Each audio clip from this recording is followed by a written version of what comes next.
was like, this is sci-fi. I want to watch that. Like, that was good sci-fi. Yeah, First proper episode. sci-fi. Yeah, proper sci-fi.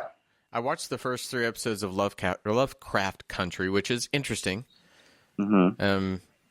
I can't really figure out if it's like a continuing story, yet every episode is a different type of horror. That's kind of what I'm getting already. So it's based on a book, from what I understand, and I've listened to other podcasts that kind of review this as well, and they say that like the first part of the book was the first 2 stories, and the rest of it, he feels like they should have made like an hour and a half episode, a 90-minute episode, a 70-minute episode, and make it longer instead of making it just an hour episode to cover the stories that they cover.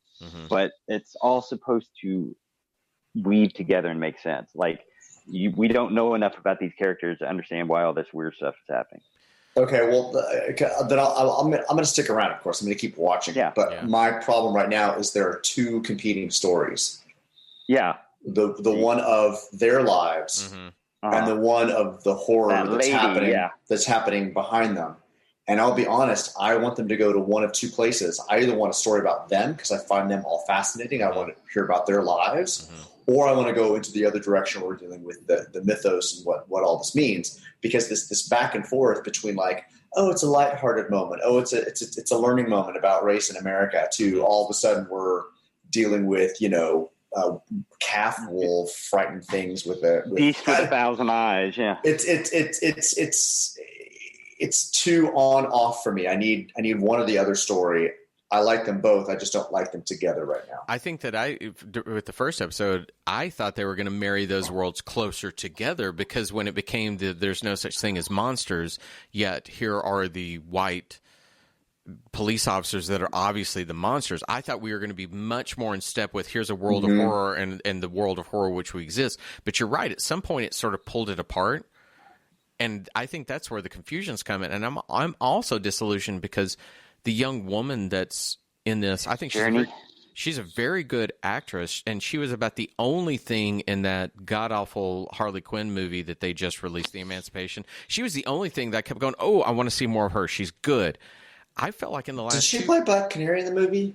Yeah. Yes. Oh, wow. Yeah, that's her. awesome. Oh, okay, cool. And I like her. She was the only thing. She was also in the last season of Friday Night Lights. So she's the only thing in that movie that I really liked, but I felt like in the last 2 episodes of Lovecraft Country, why can't I say that they've kind of almost made her just shrill. And I'm like, stop. And, I loved the moment when she, are we all caught up? I don't want to say anything. Oh, yeah. I loved the moment when she went out and smashed the cars, but I thought you're making her jump from the shrill, shrieky when the horror happens to the confronting this world. It's too much for me. But maybe that may be a point they're trying to make, and when this all comes together, I'll see that. But I'm just not wild about the series yet. Yeah, I'm interested in watching the show, but I'm not invested in it yet because I want to hear the story about the people's lives because I really enjoy them, or I want to move into this world of horror, Lovecraft horror, not go back and forth. So, have you guys started on The Boys yet? Oh yeah, I haven't yet. No, I watched the first episode last night, and I love me some Carl Urban dropping the C-bombs. That makes me happy. Fucking diabolical. He's just such a joy. I love that dude. I like him. Y'all saw Dredd, right? No. Oh yeah, Dredd was really good. Yeah, I mean he's ready to make another sequel whenever they pull the trigger and do that. I mean, Dredd was a rip-off of that other movie that took place in the city building thing. It was a coincidence, yeah. But the Raid. Yeah, the Raid. Yeah, it's the Raid with where you have to fight your way through a building. Yeah, I never saw either one of them. So you never saw the Raid? No. Did you saw? Wait, you didn't see Dredd either? No, I never did because they're both really good films. You need to watch goodness. Okay, I'll watch them. I just never liked Judge Dredd a whole lot. I was always kind of like, just didn't do a lot for me. But I love him, so maybe I need to see it. I would watch Dredd first before the Raid. Okay. Yeah.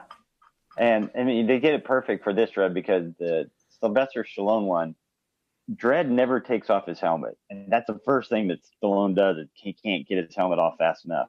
You never see Dredd's face in the comics. I mean, it's Spider-Man's mask. I mean, it's so that idea that you two say it's the same film is it almost like, I don't know if you remember this, but when The Matrix came out, they also had a movie called Dark City come out, and they're very much the same thing, where there's a world and it's an alternate reality, yet someone has the powers to get beyond it.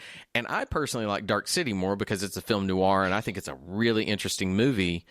But it's the same damn thing, and it's just weird how the filmmakers at the same time sort of made the same movie. Well, wasn't there also the Haunting of Hill House and Hill House, The Haunting, or whatever it was, the two movies that came out around the same time with very similar concepts? Remember that? Yeah, there was, and then the sequel to Hill House is coming out. It's Bly Manor, which is, they made a film version, and shit, what did they call it? Had Finn Wolfhard. I know that because Abby loves him and went to see it from Stranger Things, and she came home and said, "This is based on something about Bly Manor. Is it a really bad book?" And I was like, "Was the movie bad?" She's like, "It's really bad." Now I'm gonna have to look up what the name of that movie was. Finn Wolfhard, how he's such an odd looking kid. Yeah. You've brought him up multiple times. I don't understand why my daughter finds him attractive. He's so weird. He's an odd kid. Now, because I want to find that movie, I can't find it. Of course not. The Turning, that's what it was.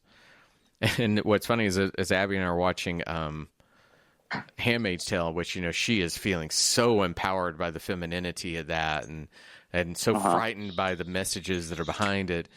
Well, all of a sudden, because she apparently got my head for, that person directed this, it gets to an episode and she sees the name Floria Sigismondi, I guess is how you say it. She's like, oh. And I said, what? She directed The Turning. And I was like, well, I guess you can direct some Handmaid's Tale episodes. It'd be good, and you can direct a piece of shit as well. Yeah. Sometimes you got to do a job because your air conditioning broke down. So are there any other examples that you can think of, going back to the original conversation, of revisionist history in media that are either good or bad, or are things that you wish they would go and retouch? I know with Sean, I almost wish for you that Highlander, to me, I know you love it, when I watch the movie, it's always been one of those... There's a director's cut, yeah. Yeah, where they need to kind of tweak some stuff from the first version that came out. Didn't make sense. Mm-hmm. Richard, do you have anything like that? Say the last part again, sorry. Do you have anything like it, as far as the things that you like that are touched upon and are created, and then they come back and make a revised version? I know you mentioned Dr. Sleep, but something that's dear to you that they've fixed or maybe made worse?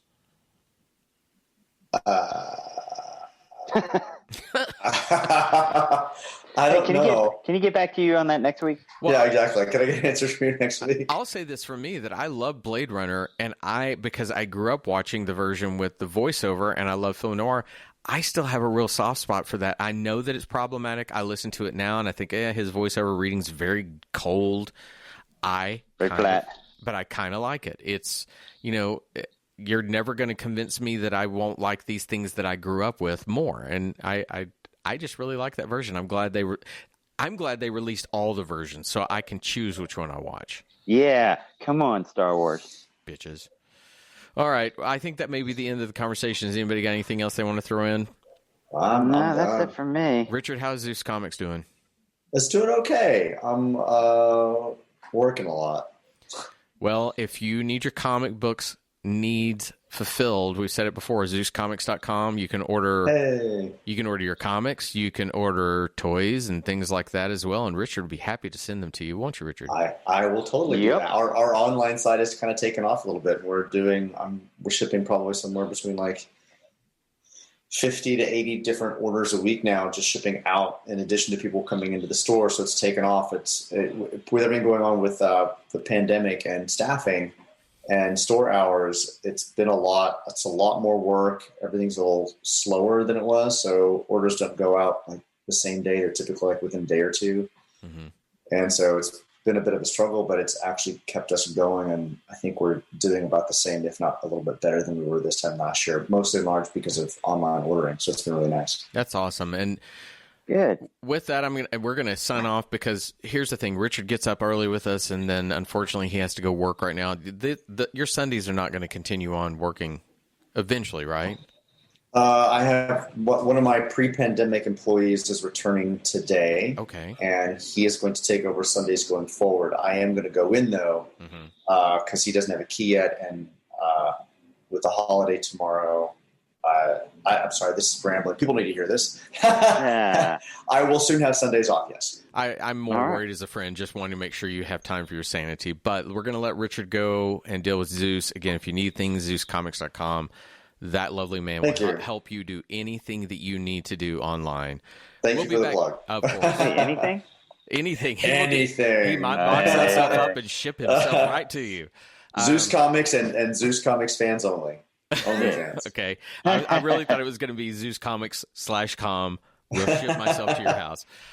Anyway, we will be back next week with more episodes of Conquest of the Planet of the Apes. We will be in sync. We will figure out which version we're watching together. But we're going to continue to try and track the differences because at this point they're starting to become apparent. So until next week, everybody have a great weekend and be safe. Bye, everybody.